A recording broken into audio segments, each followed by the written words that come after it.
पग लपेट के बिना किसी मायावी चक्र के देश और यूपी की 4 सबसे बड़ी खबरों को घेरने मैं राधिका राज लेकर आई हूं 4 का चक्रव्यूह। आज 4 के चक्रव्यूह में सबसे पहले बात करेंगे कांवड़ यात्रा और उस पर हो रही सियासत की।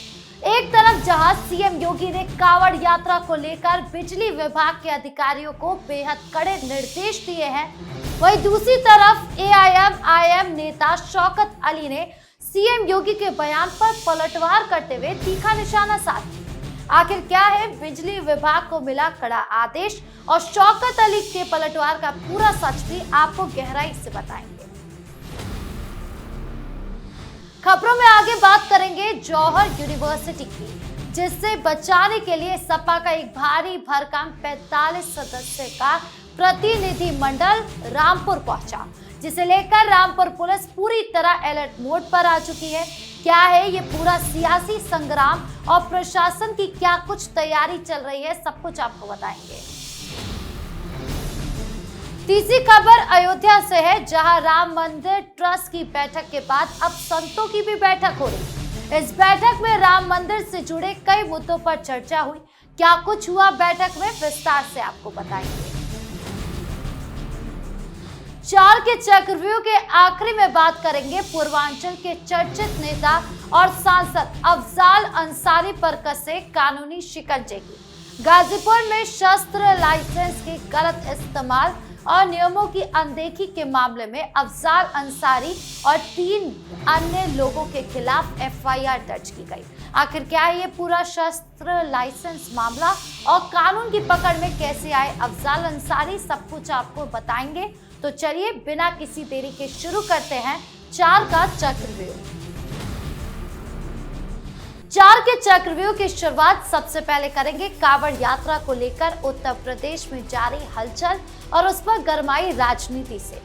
कांवड़ यात्रा में करोड़ों श्रद्धालुओं की सुरक्षा को देखते हुए सीएम योगी ने उत्तर प्रदेश पावर कॉरपोरेशन और बिजली विभाग के आला अधिकारियों के साथ बैठक करी। सीएम योगी ने सख्त निर्देश दिए कि कांवड़ मार्गों पर ढीले तारों, नीचे लटकते हाई टेंशन केबलों या जर्जर पोल को तुरंत दुरुस्त किया जाए, ताकि किसी भी दुर्घटना का खतरा ना रहे। उन्होंने स्पष्ट कहा कि श्रद्धालुओं की सुरक्षा में किसी भी प्रकार की लापरवाही या कोताही को कतई बर्दाश्त नहीं किया जाएगा। एक तरफ जहां राज्य सरकार कांवड़ यात्रा के सुरक्षित संचालन के लिए पूरी ताकत झोंक रही है, वहीं दूसरी तरफ इस पर सियासी घमासान भी तेज हो गया है। एआईएम के प्रदेश अध्यक्ष शौकत अली ने मुख्यमंत्री योगी आदित्यनाथ के बयानों पर पलटवार करते हुए निशाना साध दिया। शौकत अली ने सड़क पर नमाज अदा करने और कांवड़ यात्रा के दौरान दी जाने वाली सुविधाएं को तुलना करते हुए सरकार पर भेदभाव का आरोप लगाया। उनका कहना है कि जब त्योहारों और धार्मिक यात्राओं का सवाल आता है तो नीतियां सबके लिए एक समान होनी चाहिए। सुनिए क्या कुछ बोल रहे हैं शौकत अली। सड़कें चलने के लिए होती है, ना कि कांवड़ के लिए होती है, ना कि नमाज के लिए होती है। ऐसा मैं नहीं, मुख्यमंत्री जी ने खुद ही कहा है। तो सड़कें अगर चलने के लिए तो सिर्फ उसको चलने के लिए रखा जाए, ना कि नेशनल हाईवे को बंद करके जनता के रास्ते को तंग किया जाए, रूट को डाइवर्ट किया जाए तो परेशानी बढ़ती है। तो कम से कम इसका लिहाज रखना चाहिए और मुझे उम्मीद है कि इस मर्तबा योगी आदित्यनाथ जी इसको जरूर करेंगे। सड़कों को किसी की वजह से जाम नहीं होने देंगे। अगर जो जाम करने की कोशिश करेगा तो मुझे ये भी इस बात का भी यकीन है कि उसका पासपोर्ट जब्त किया जाएगा, उसके ऊपर मुकदमे किए जाएंगे, उसका लाइसेंस भी रद्द। हालांकि प्रशासन का रुख बिल्कुल साफ है कि आस्था के इस बड़े पर्व पर करोड़ों कांवड़ियों की सुरक्षा और व्यवस्था सबसे पहली प्राथमिकता है। सीएम योगी के कड़े रुख और शौकत अली के तीखे बयानों ने प्रदेश का सियासी पारा चढ़ा दिया है। अब देखना ये होगा कि जमीनी स्तर पर बिजली विभाग इन निर्देशों पर कितनी मुस्तैदी से अमल करता है। अब बढ़ते हैं 4 के चक्रव्यूह की दूसरी बड़ी खबर की तरफ, जो रामपुर से जुड़ी है।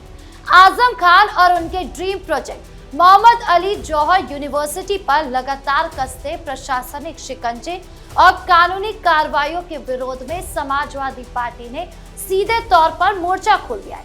इसी क्रम में सपा के शीर्ष नेतृत्व के निर्देश पर गठित 45 सदस्य भारी भरकम प्रतिनिधि मंडल अचानक रामपुर पहुंचा। इस प्रतिनिधि मंडल में सपा के कई प्रमुख सांसद, पूर्व मंत्री, विधायक, संगठन के वरिष्ठ पदाधिकारी शामिल रहे। वीडियो देखिए, रामपुर पहुंचने से पहले किस तरह सपा के प्रतिनिधि मंडल ने पुलिस से तीखी बहस करी, हाई वोल्टेज ड्रामा किया। इसके बाद सपाइयों ने जौहर यूनिवर्सिटी परिसर का दौरा किया। सपा नेताओं ने मीडिया से बात करते हुए आरोप लगाया कि राज्य सरकार बदले की भावना से काम कर रही है और शिक्षा के मंदिर को निशाना बना रही है। दूसरी तरफ इतने बड़े प्रतिनिधि मंडल के अचानक रामपुर आने की सूचना मिलते ही स्थानीय पुलिस और जिला प्रशासन पूरी तरह सतर्क हो गया। यूनिवर्सिटी परिसर और आसपास के जो प्रमुख चौराहे हैं वहां पर भारी पुलिस बल तैनात कर दिया गया ताकि शांति व्यवस्था भंग ना हो सके, हो हल्ला ना हो, प्रदर्शन ना हो ज्यादा। सपा के इस रामपुर दौरे से ये साफ कर दिया गया कि जौहर यूनिवर्सिटी का मुद्दा आने वाले दिनों में भी राज्य की सियासत का बड़ा केंद्र बना रहेगा। बढ़ते 4 के चक्रव्यूह की तीसरी बड़ी खबर की तरफ, जो सीधे अयोध्या से सामने आ रही है। राम मंदिर के निर्माण और चढ़ावे के पैसे को लेकर हाल ही में कई तरह की अफवाहें और सवाल उठ रहे हैं।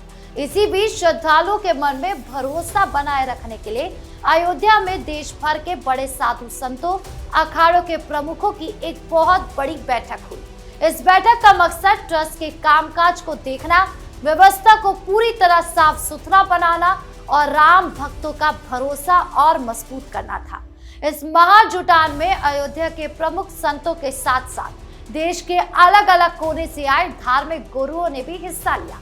बैठक में सभी संतों ने एक स्वर में कहा कि राम मंदिर सिर्फ पत्थरों का ढांचा या निर्माण का कार्य बिल्कुल नहीं है, बल्कि ये करोड़ों राम भक्तों की आस्था और श्रद्धा का केंद्र है। बैठक में ये बड़ा फैसला लिया गया कि मंदिर में होने वाली सभी पूजा पाठ और धार्मिक अनुष्ठानों में संतों की राय ही सबसे ऊपर मानी जाएगी। संतों ने यह भी तय किया कि रामलला के दर्शन करने आने वाले लाखों भक्तों को किसी भी तरह की परेशानी ना हो और मंदिर में आने वाले चढ़ावे और पैसे के हिसाब किताब में 100% पारदर्शिता रखी जाए, यानी क्लियरेंस हो।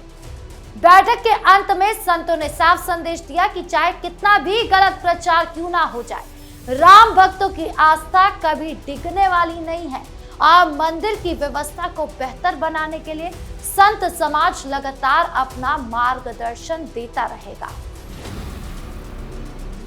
4 के चक्रव्यूह के आखिरी हिस्से में अब बात करेंगे गाजीपुर और पूर्वांचल में बाहुबल पर कसते कानून के शिकंजे की। पूर्व सांसद अफजाल अंसारी पर एक बार फिर पुलिस और प्रशासन का कड़ा चाबुक चला है। शस्त्र लाइसेंस यानी कि हथियार के लाइसेंस के गलत इस्तेमाल, धोखाधड़ी और सरकारी नियमों को तोड़ने के गंभीर आरोपों में अफजाल अंसारी और उनके 3 करीबियों के खिलाफ एक नया मुकदमा दर्ज कर लिया गया है। गाजीपुर पुलिस की इस नई एफआईआर से इलाके के सियासी गलियारों में हड़कंप मच गया है। पुलिस जांच में यह बात सामने आई है कि अफजाल अंसारी और उनके लोगों ने फर्जी तरीके से और गलत जानकारी देकर हथियार के लाइसेंस बनवाए थे। सुनिए क्या कुछ कह रही है पुलिस। देखिए, गैंग का लंबा आपराधिक इतिहास रहा है। विभिन्न गैंग के मेंबरों ने लगातार आपराधिक कृत्य यहाँ पर किए हैं पिछले कई दशकों में, पूरे प्रदेश में, जनपद गाजीपुर, आसपास के जनपदों में एवं पूरे प्रदेश में भी।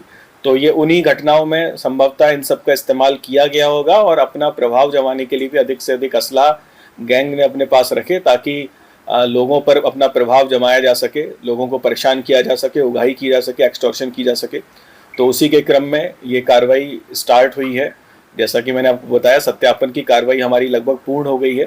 उसमें भी अभी हमारे कुछ एंड्स बचे हैं, उनको भी जल्दी हम लोग पूरा कर लेंगे। अपराधियों और माफिया के खिलाफ चलाए जा रहे जीरो टॉलरेंस अभियान के तहत पुलिस अब इस मामले में सख्त से सख्त कार्रवाई करने की तैयारी में है।